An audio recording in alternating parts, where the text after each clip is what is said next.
Hey everyone, welcome back to a brand new video, and today I want to talk about Kingdom of the Planet of the Apes. Kingdom of the Planet of the Apes is the latest entry in the Planet of the Apes franchise, and it is without a doubt one of the more interesting and bold approaches to the, let's say, legacy sequel type of genre we've been getting recently. This isn't some nostalgia bait or a cash grab. They really came back 7 years later to tell a story worth telling, with an interesting new set of characters, new plot lines, and mysteries waiting to be revealed and blossomed into, honestly, a new Planet of the Apes trilogy. That's what I'm hoping for anyways. By far, the most impressive thing about this movie is the VFX, the scenery, just how this movie looks. There's not a single shot in this film that is boring or ugly. Everything is beautiful, not only in cinematography, but presentation. The way scenes are transitioned, establishing shots, etc. Everything just, is an awe to look at. Especially, the apes, the main thing themselves. Honestly, they look a bit too good for my comfort. The story is also really unique. The problem with most legacy sequels, like, your modern Star Wars or Indiana Jones Dial of Destiny, is sometimes they can treat your old main character, like shit. They will compromise previous events or character arcs in those movies just to serve whatever the plot of, the new movie, whatever the story they want to tell is about.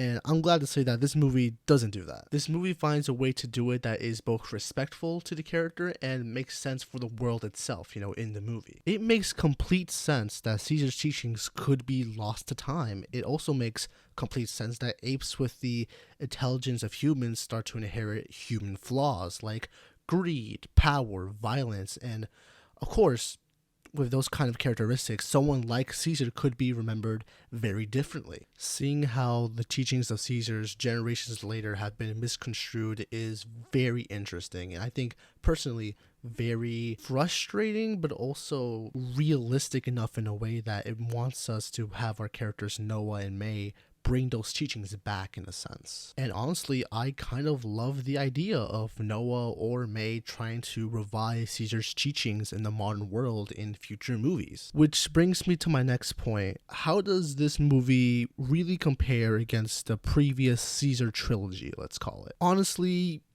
yeah, this might be the worst one. And I'm not saying that this movie is bad by any means. If anything, that just shows how amazing and perfect the original trilogy is. I think all three of those movies can go to the 8.5 to 10 range, honestly.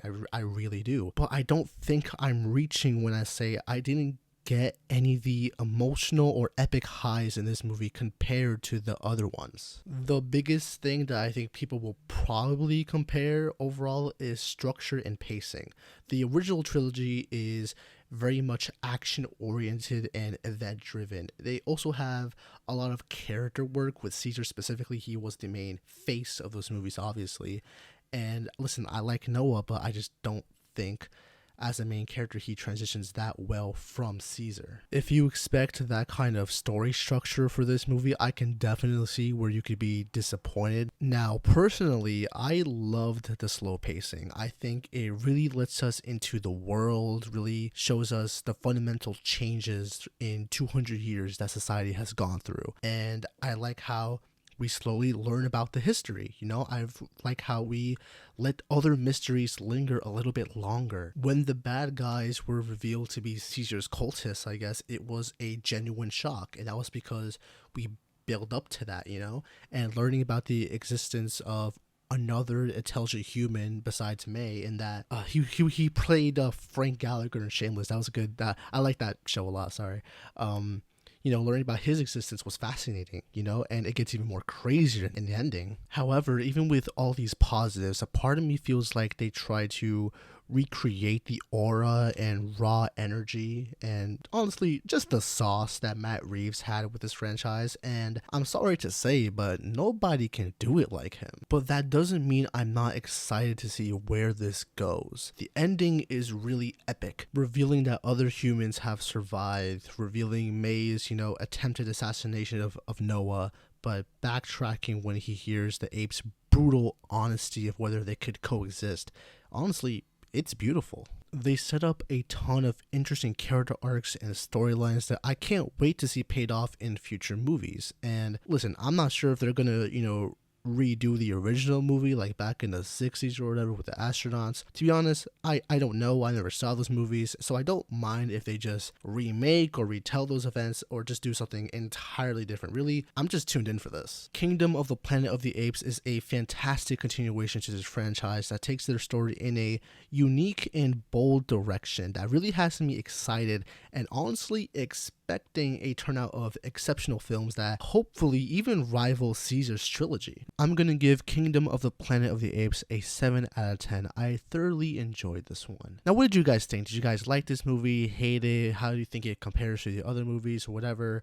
Is there anything that I didn't mention that you wanted to see me talk about? Whatever, just get a discussion going in the comments. I really appreciate your support. Like and subscribe, and thank you so much. Have a good day.